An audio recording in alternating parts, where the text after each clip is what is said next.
Peace, peace, peace, peace, peace, peace, peace, peace, peace, peace. It's Andrew the Promised Child once again. Welcome to another episode of the Atpc Powerful Positive Talk. Let's go.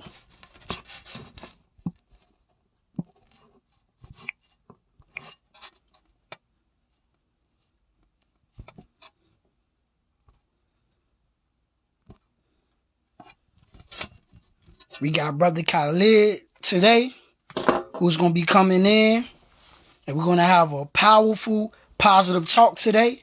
For sure, for sure. You know, no cap, no lie. This is one of his books right here. Make sure you go get that. Name of this book is called Still Thinking. Make sure you check it out.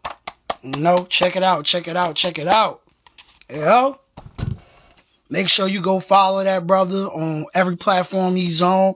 He's on Facebook, he's on Instagram, he's on YouTube. Make sure you check the brother out.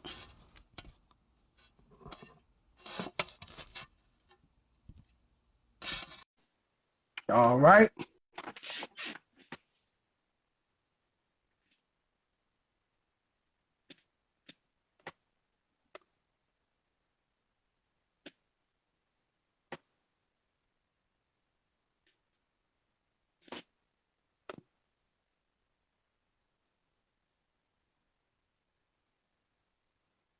Come on now.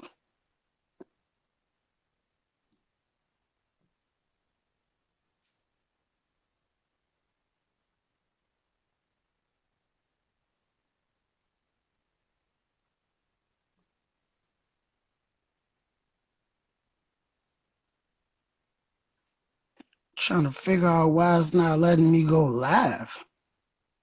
What's going on here?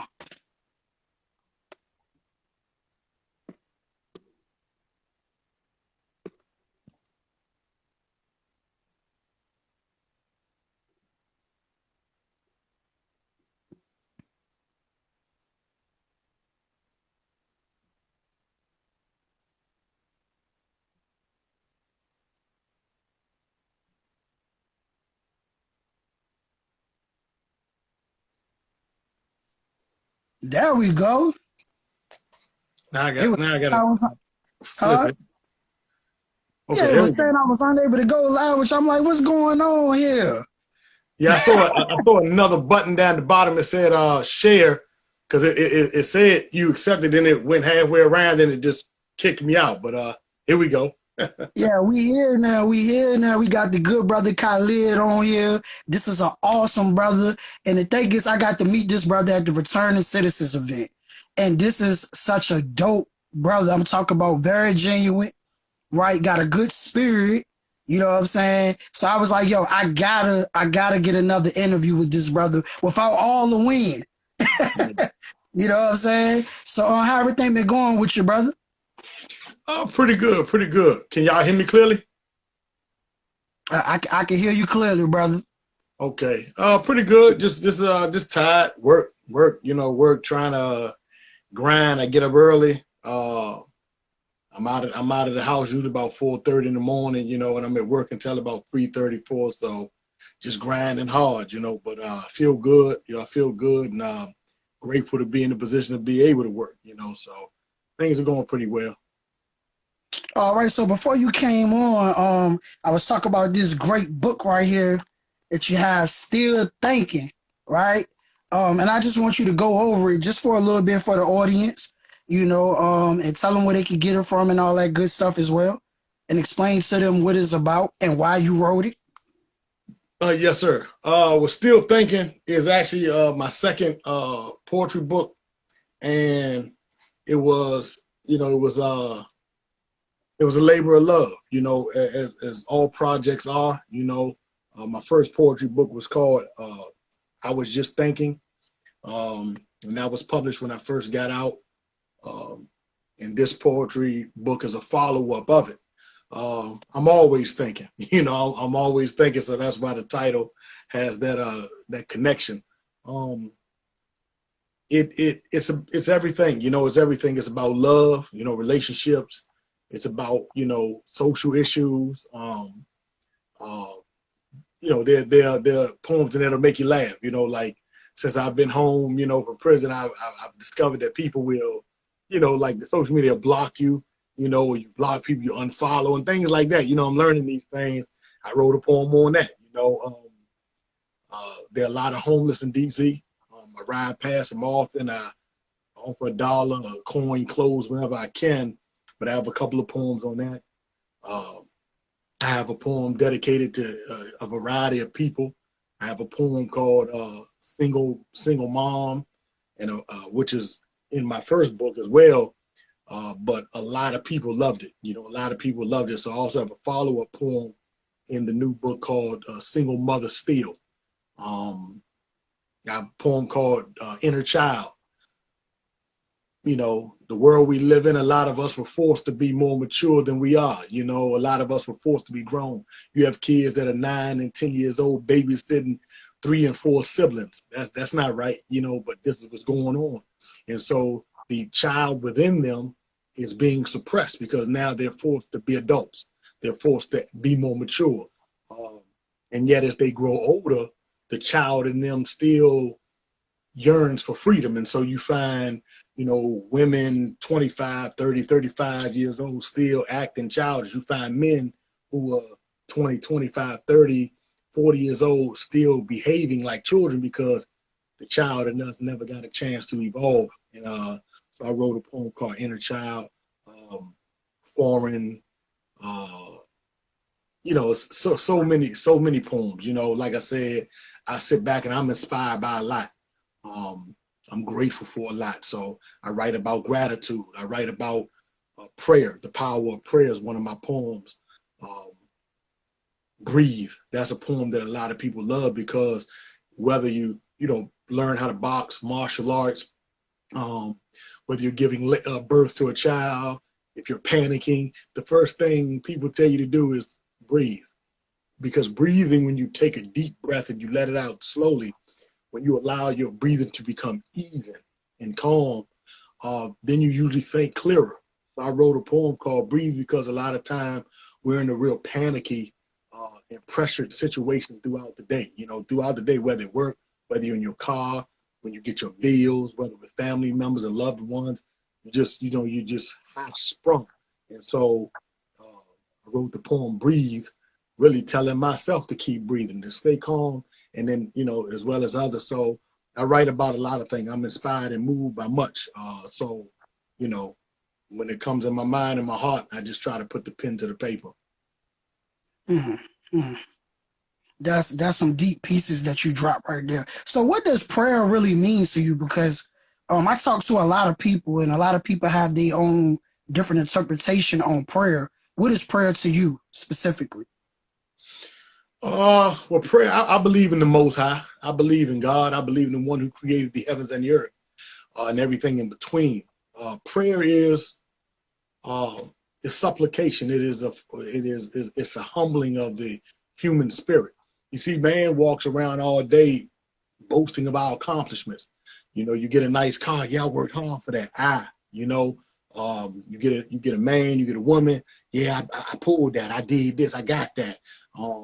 You get jewelry. You accomplish things. Whatever it may be. The first thing we say is I. But we forget that there's another factor involved. That between me and that trip to the store, something can very well happen. A car could jump the curve. I could have a heart attack.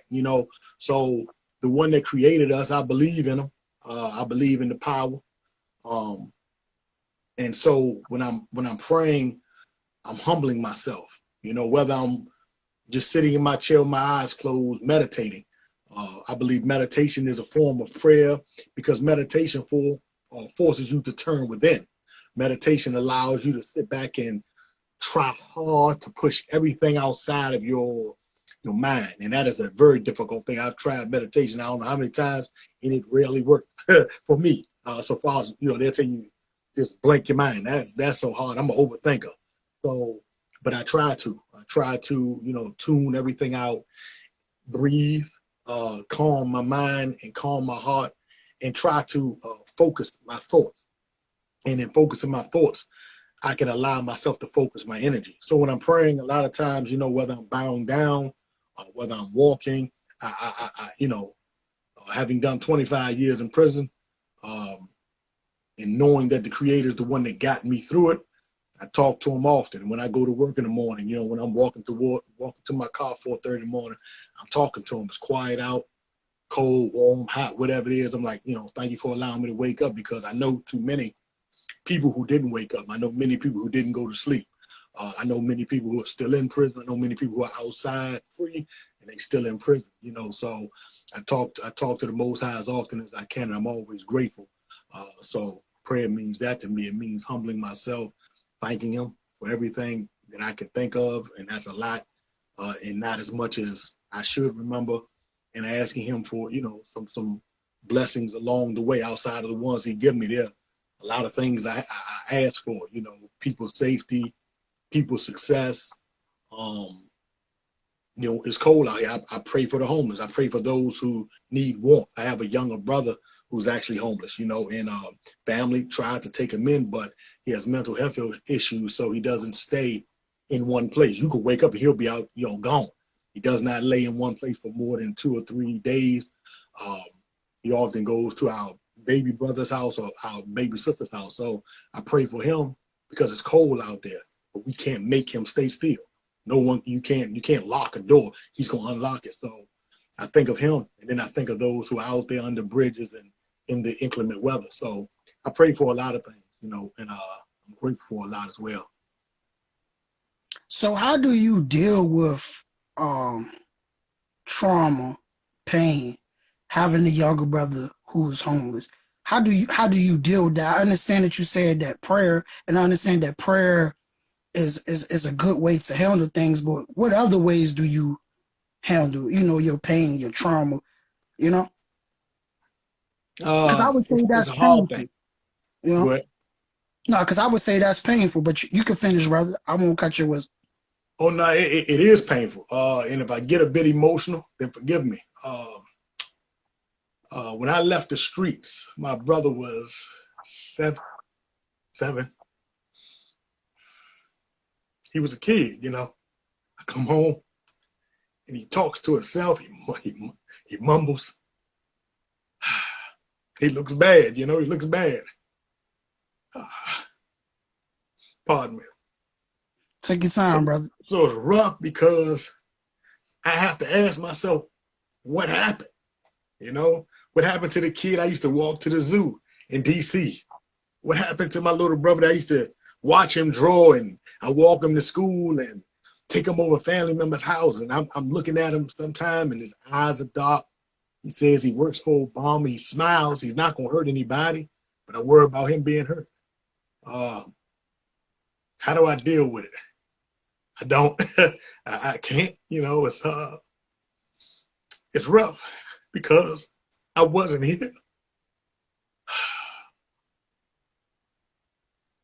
Our Take your baby time. brother, our youngest brother, who was actually younger by a year than the one I'm talking about, he takes care of him. He's in that, those two brothers. He's the big brother in truth. He picks him up. I talked to him the other day. I'm like, what you up to, bro? He's like, man, I'm going to pick up rock. I even got a poem in there. There's a poem in that book, if you read it, called Rock. That's about my baby brother, the second to the youngest. And the youngest actually takes care of him. He picks him up. He gives him money. He gives him food. He tries to buy him clothes. It was pairs. Myself and my older brother, we were always together. Then the two beneath us were always together. Then the younger two were always together. So, you know, they're paired. So, you know, they're extremely close. And our baby brother takes care of them as best he can. And it's rough, because, like I said, when I left the street for 25 years, man, so much has changed. So when you ask how do I deal with it, honestly, I pray, as you said, but I try to mentally look at the world we're in. You know, we're in a world where mental health is a real issue, man. I have a partner, a brother that I'm close to, and his son just hung himself in the prison system in Virginia maybe a month and a half ago, man. And that hurts me, man, because I know the father. I know the other brother, you know. and by extension, I know his son. And all the work that my man is doing out here to get other people free, to help other people. He speaks at colleges, he speaks at detention centers, he speaks at schools, and his own son, you know, he couldn't save him. Um, you know, so I know that mental health is an issue. Plus, my own mother, you know, she had mental health issues 2 months before I came home. I was ready, you know, I was like, yeah, you know, I'm coming home. I got a letter, you know, I'm on the way, mama, won't. And 2 months before I came home, they called me to the office and said your mama was gone. So she too had mental issues. She had, and it threw me because I would read her letters and I wouldn't understand how could you go from saying, you know, speaking happy, joy, and love, and then the next letter would be the world is evil, and I hear whispers, and I'm reading the letter like, and I call my siblings like, man, what's wrong with mama, man? You know, what's going on? She won't take her medicine, you know, and I'm like, medicine? And she was bipolar and schizophrenic. And then I try to think back to moments when I was on the street, and I only saw, and I can only recall 2 moments where I saw this, you know, this illness rearing its head. But when I was on the street, I didn't pay that any mind. I'm like, you know, we would use the term lunching or tripping. And that's a problem with us as a community. You know, someone has mental health issues, we'll say, oh, they tripping, they lunching, or they know what they doing, they playing games. Nah, this stuff has to be looked into. You know, a lot of people, the foods that we've eaten has been, you know, contaminated. The air is contaminated. Our bodies are contaminated. You know, we're full of disease and germs. I mean, it doesn't seem that way, but we haven't eaten right. We haven't lived right. We haven't thought right. And so it's going into our children, and they're coming out with mental health issues, and now we have to start taking it more seriously. So I'm always dealing with it. It's still hard. I can't really do much except be there to support when I'm around, offer a couple of dollars here and there when I can. You know, like I say, our younger brother does that part almost on his own. You know what I mean? But when I can be there, I strive to be. And hopefully, I'll be in a home one day. I'm in an apartment. Hopefully, I'll be in a home one day where there'll be an available space for him. As our youngest brother is actually looking for a 2-bedroom now for that purpose. You know, so yeah. Oh man. You most definitely have a story, brother. And I see the humbleness. I see why you so humble. What made you so humble? Was it like just doing the 25 years? Was it just life? Like what made you so genuine and so humble, you know? Um, you know, I wonder about that because when I look around me, you know, I look at my siblings, I look at my family. You know, people are humble, like I say, based on situations and circumstances. I was always a pretty reserved individual. Um, my older brother, he's a lot more outgoing than me. He's always been taller and slimmer, and I think because I was heavy, you know, that kind of made me take a back seat to a lot of things. Then um, when I did good in school. I love school. My father primarily raised us, and though he had his own flaws and struggles with drug use later on, he gave us a lot of knowledge and wisdom along the way. Um, we've had cousins. One of my older cousins, who's my father's a little older than my father, we grew up with him. He was also knowledgeable, but they would stress certain things. You know, be tight, take care of family, get knowledge, work hard, and don't be cocky. That's something that even though I think my father was cocky in his own way because he was dark skinned, slim, could fight, you know, pretty talented in some areas. You know, they teach humility, but you see them, you know, they're outgoing, they're confident, but you know, sometimes it's like okay, you know, but I didn't pick that quality up, that outgoingness. I didn't. So even when I took to the street, I learned how to, I guess, get attention in the street. And though I wasn't looking for a mass amount of attention, I used to envy the attention of some people. Like I say, my older brother, slimmer and taller. He's the one that I think if we go in a room of 20 women, 18 will probably prefer him over me. I'm cool with that. I really am. But you want somebody, you know. I knew guys who had 6-packs. I was always, like I said, happy kids. So I pretty much was quiet, but I fought pretty good. You know, my father, my cousins, family friend, my uncle, you know, they were known in DC for fighting and things like that. So they raised us fighting. So I was pretty good at fighting. So whenever that was called upon, I would be quick to, you know, respond in that way. And that earned me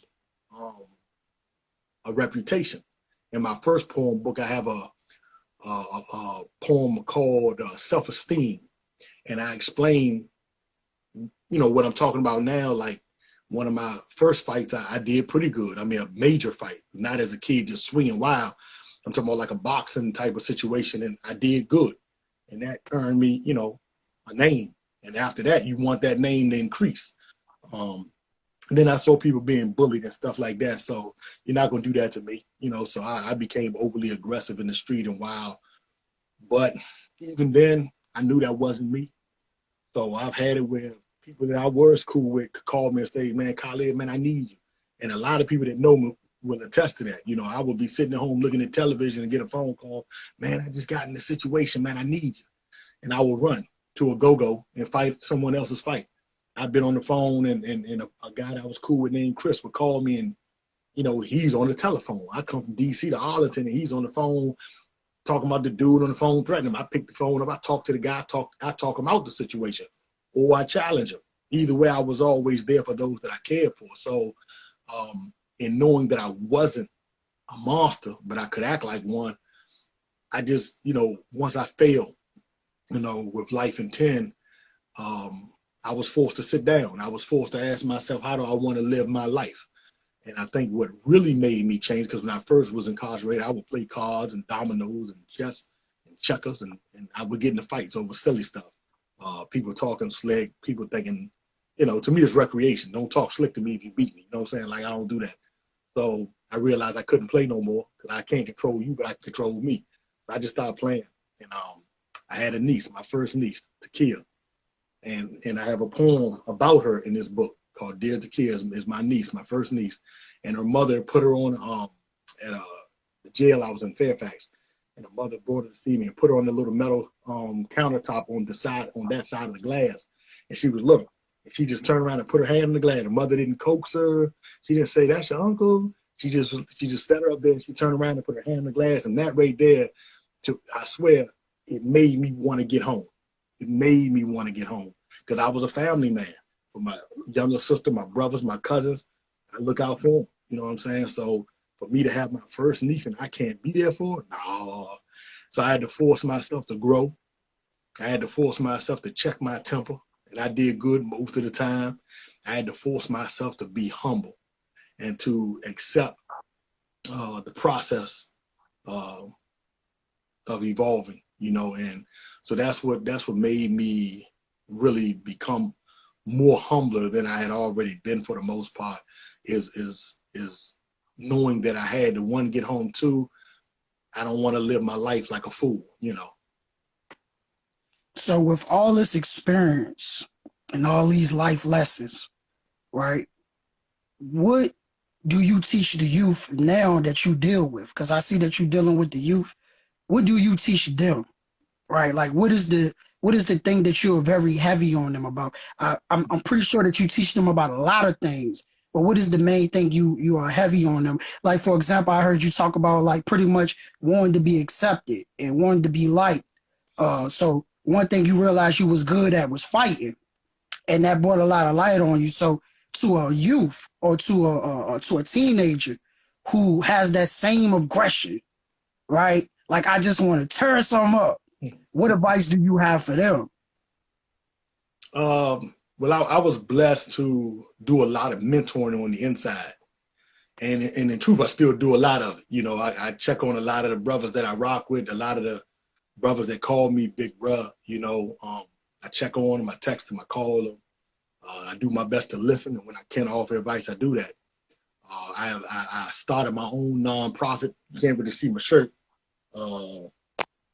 Lessons Learned. That's my nonprofit right there. And I'm a part of other nonprofits. I'm a part of Catch More Kids. That's a nonprofit that's been around, founded by Chanel Catchmore, and because of her brother having been incarcerated in Newport News, and he was innocent. He's out running. My brother Troy Catchmore I'm a part of that. I'm a part of Brothers Huddle, um, which is founded in DC by Brother Kareem Muhammad and Brother Frank Muhammad and a few others. And I've spoken to juvenile facilities, Alexandria, Landmark. I've spoken there a couple of times in person. I've spoken to DC Juvenile Facility and Maryland New Beginnings. And I mentor the youth a lot at Potomac Gardens and Southeast. What do I tell them? Well, honestly, in short, I tell them be themselves. The problem is they don't know themselves. You know, they think they are the stepfather, because they really don't. Some of them don't even know their real father. So they think they're the stepfather that comes in. He's throwing his hands. You know, he wears the black clothes. He got the fanny pack with the weed and the gun in it. They think that's who they are. Some of them look at TV and they think they Jay-Z, or they think they, you know, they cool and they want to hustle because they hear those raps. The mature Jay today is different than the Jay of old, but you know, some think they, you know, they're Yo Gotti or Lil Durk. You know, some think they're, you know, Megan Thee Stallion and Cardi B, because this is who they see. This is who they see the world loving.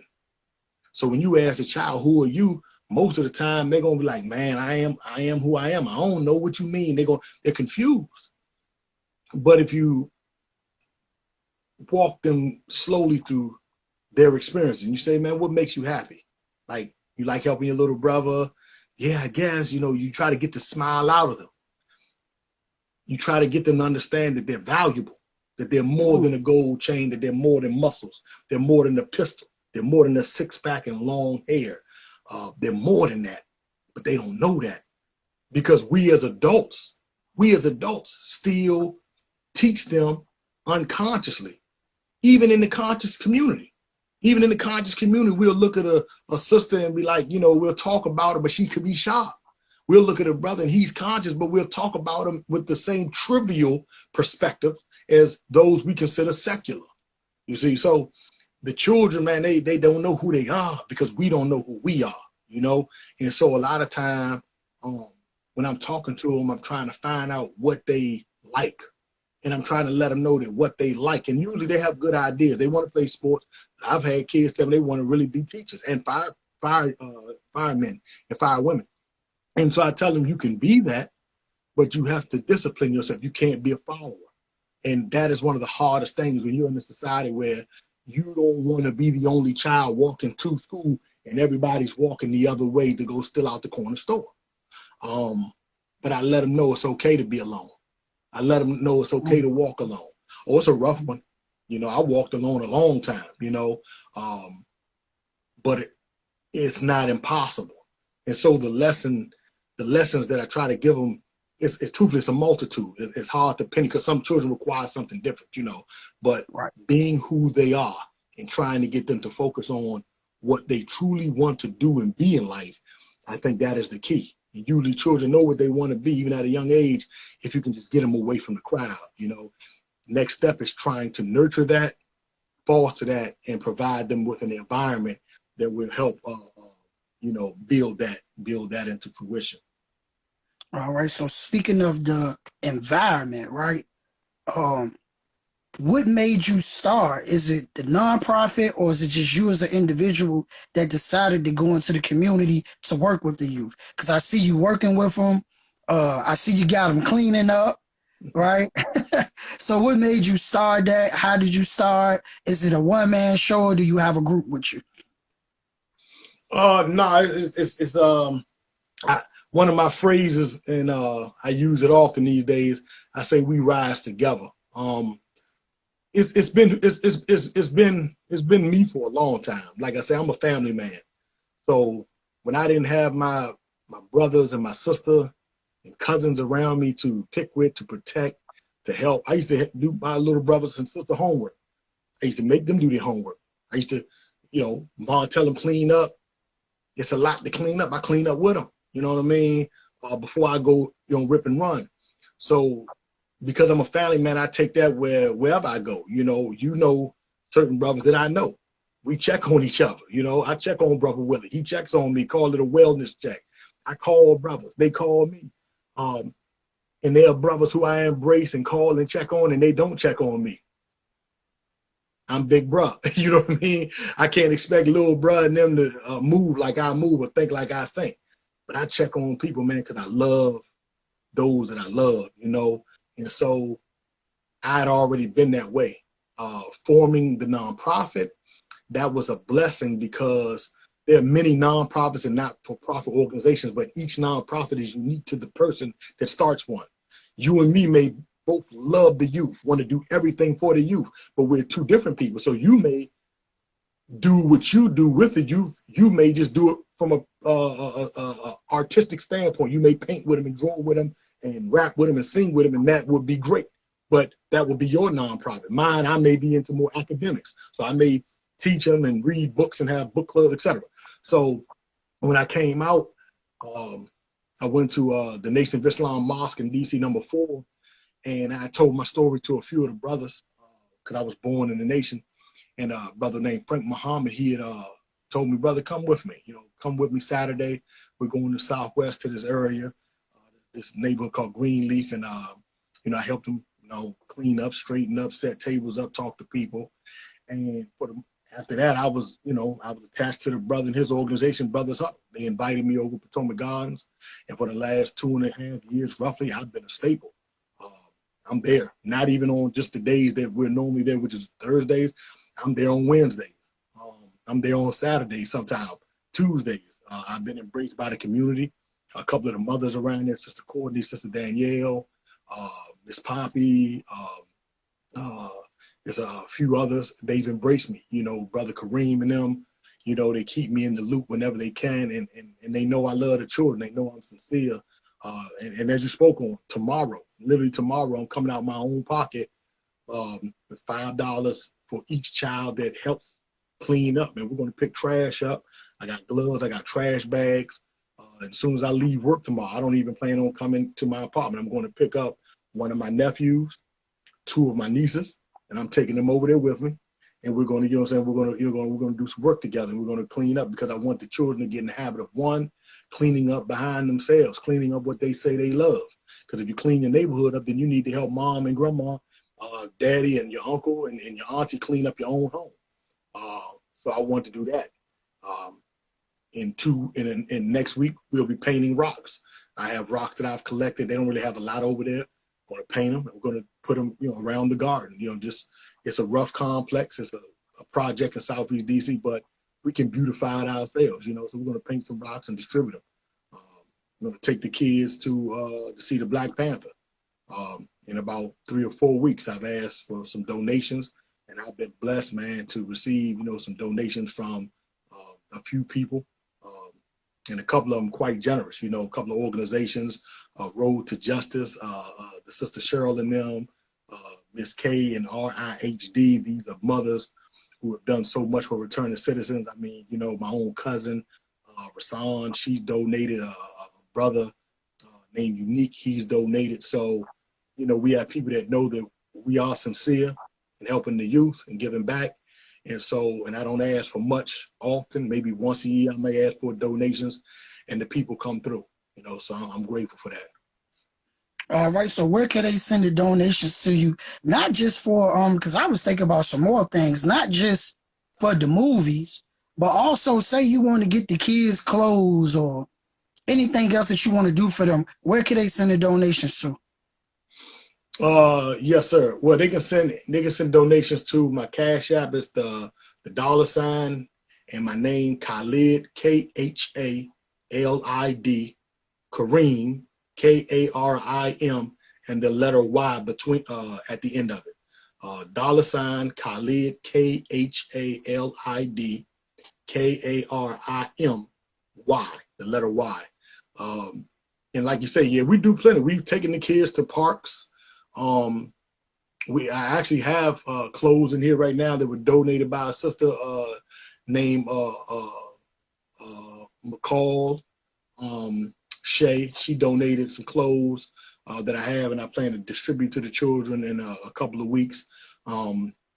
Matter of fact, a partner of mine, we're working on a documentary, and his name is Scoop, affectionately Scoop, Demetrius McLaren. He's from Suffolk, Virginia, has his own car club. He promised one of the young sisters, man, Kate, he promised little Kate a bike. He came up about 2 months ago while we were working on parts of the documentary, and I brought him over to Gardens, and little Charlotte had a bike, and Kate, he said, you know what, I'm going to buy you a bike. And man, true to his word, this man came from Suffolk 3 weeks ago. Drove from Suffolk, man, early in the morning.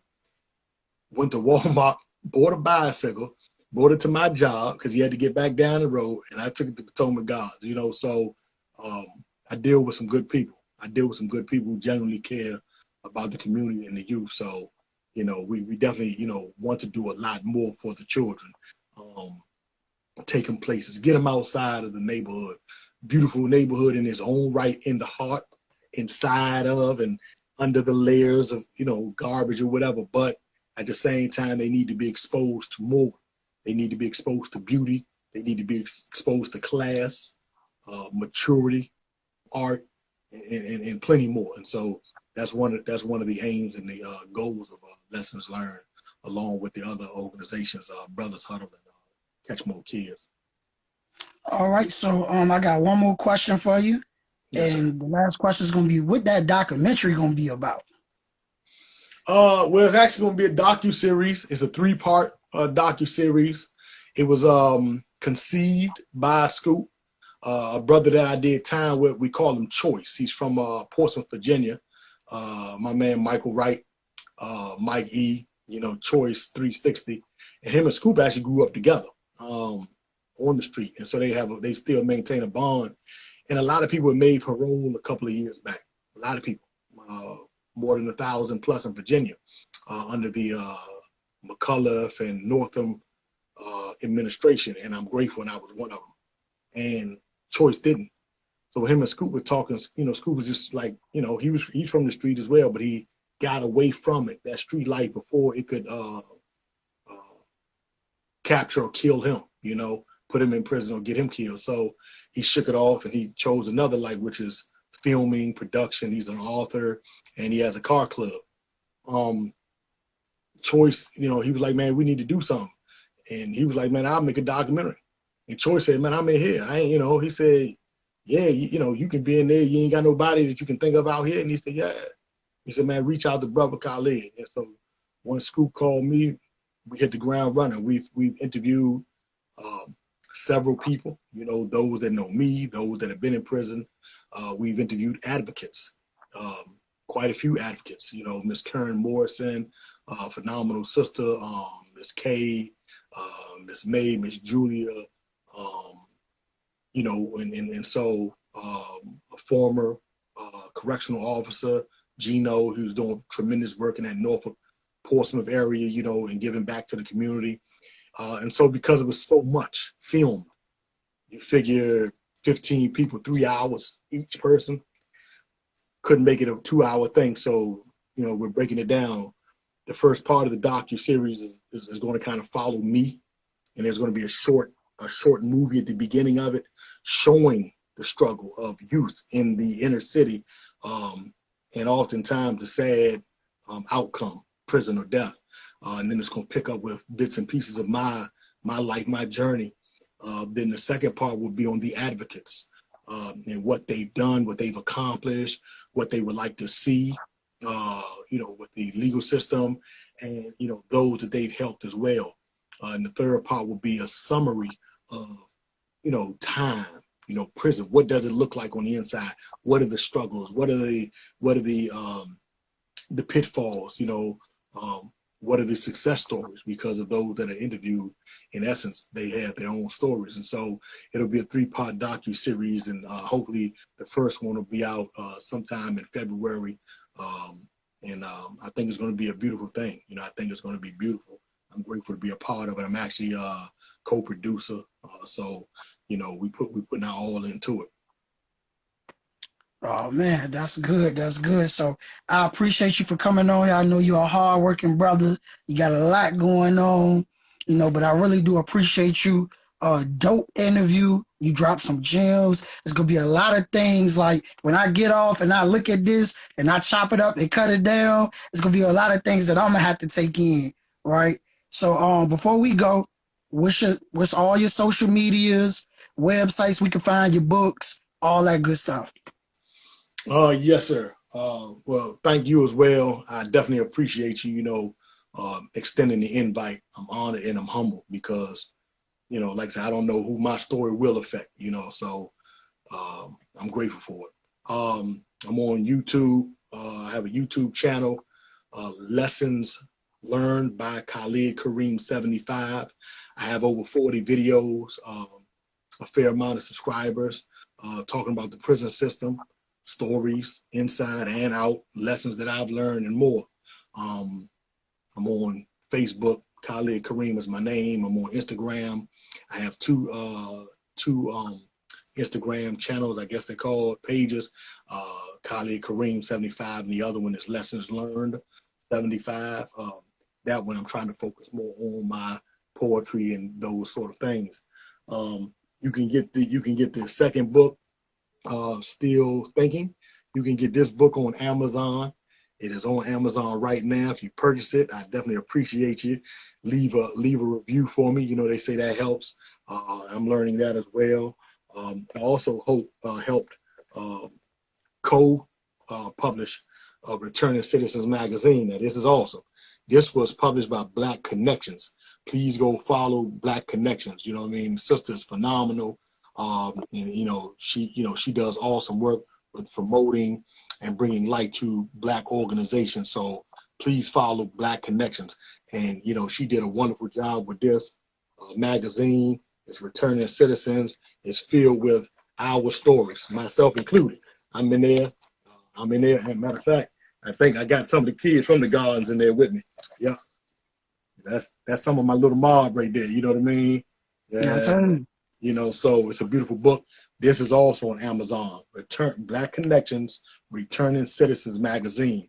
I don't have my first book. I don't have that in here right now. As a matter of fact, someone just purchased my last one. But that's on Lulu. I Was Just Thinking. My first poem book. I Was Just Thinking. That is on lulu.com. So, if you're into poetry or you like to read, check them out. I think you'll like them. I really do. I'm a fan of plenty poets. I support everybody. Anybody that knows me, I have books in here galore. I don't just talk support. I believe in support, and I don't mind. And I love supporting us. I love support people who've been in the struggle, who are struggling and striving to come out that struggle. So if you support me, know that I'm humbled by it and I'm grateful for it. So check me out on different platforms. If you buy my book, I appreciate you. You know what I'm saying? If not, it may not be for you, and that's all right too. And that's me. Support this genuine, humble brother. And remember, before I let you go, I got to say this to all my guests. Remember that you're powerful. Remember that you're awesome. And remember that you could do all things. And that ain't cliche neither. That's real talk. That's right. Peace. Peace. Thank you.